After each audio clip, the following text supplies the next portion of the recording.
All right, welcome. Today, we've got a really cool financial puzzle on our hands. We're looking at a pretty unique kind of bond, one that pays you back in pieces over time. Our job? To crack its code and figure out one of its most important secrets. So you ready? Let's get into it. So, here's the big question right up front. You've got this bond. It pays back in 4 equal annual chunks. Simple enough, right? The challenge is to calculate its duration. Now, I know what you're thinking. Sounds straightforward, but trust me, there's a sneaky little twist hiding in here. So let's start digging into the details, shall we? Okay, so let's lay out the facts. What's in our case file? First up, it's an unlinked bond. It's got a 4-year lifespan, and here's the key part. It's paid back in 4 equal annual payments. That's a big deal. You're not just getting all your money back at the very end. Plus, it pays a 5% annual interest, or coupon. These are the core clues we have to work with. So let's start pulling them apart. First things first, let's follow the money. I'm talking about the principal, the core value of the bond. How does the investor actually get that money back over the 4 years? Let's map it out. Okay, this part is pretty simple. Let's just assume a face value of 100 to make the math easy. So you've got 4 equal payments, right? That means at the end of year 1, you get 25 back. End of year 2, another 25. Year 3, same deal. And in year 4, you get the last 25. Boom, the full 100 is paid back. Easy peasy. But that's only one piece of the puzzle. All right, now let's talk about the other part of the payout, the interest. And this is where things get a bit more fun, because the interest payment isn't the same every year. It actually changes. So how does that work? Let's break it down. So in year 1, you've got the full 100 principal outstanding. The interest is 5% of that, which is 5. Simple. But then, remember, you get that first principal payment of 25. That means the balance you have left in the bond drops to 75.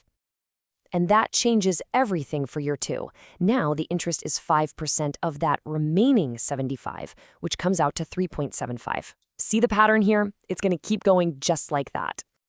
Moving on to year 3. Another 25 of principal has been paid off, so the balance is down to 50. 5% of that is 2.5. And for the grand finale, year 4, you've only got that last 25 of principal left. So 5% of that is a final interest payment of 1.25. Once you get that, plus the last chunk of principal, the bond is all paid off.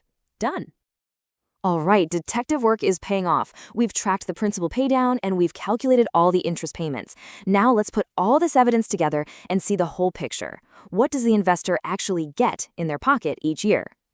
And here it is, all laid out. Every year you get that flat 25 principal payment plus that shrinking interest payment we just figured out. So the total cash you get is 30 in the first year, then 28.75, 27.50, and finally 26.25 in year 4.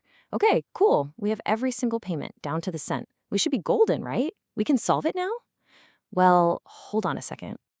Yeah, just when we think we've got this case cracked, we hit a wall, a huge one. Turns out there's a vital clue that's just not here. It's missing from the file. Before we go further, let's just make sure we're on the same page about what duration even is.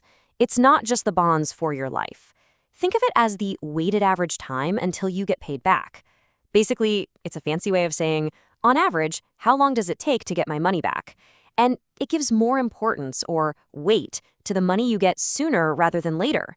This number is super important because it's also a measure of risk. It tells you how sensitive the bond's price is to changes in interest rates. And here it is, the bombshell, the missing clue. Buried in the problem is one little sentence. We are not given the yield rate of the bond. And that one little detail? Well, it completely blows this case wide open.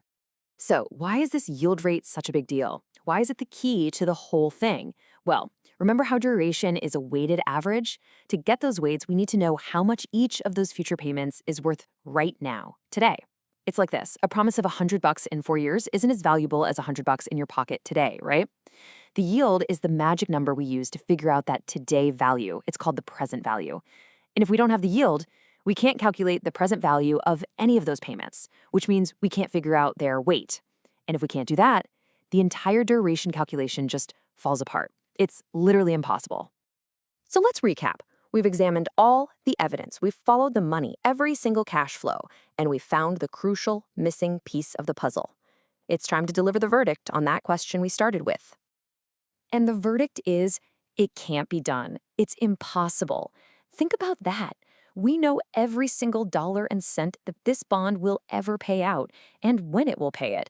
And yet, we are totally stuck. The answer to the puzzle is that there is no answer, not without that yield. The case, my friends, is closed. So, what's the big takeaway here? What's the lesson for any investor? It's a huge one. Knowing a bond's coupon rate and its payment schedule is great, but that's only part of the story. The yield is the master key. It's what unlocks the bond's real secrets, its price, its risk, its duration. So the next time you're looking at any bond, the first question you should ask yourself is, do I have all the clues? Because without the yield, you're flying blind. Thanks for cracking this case with me.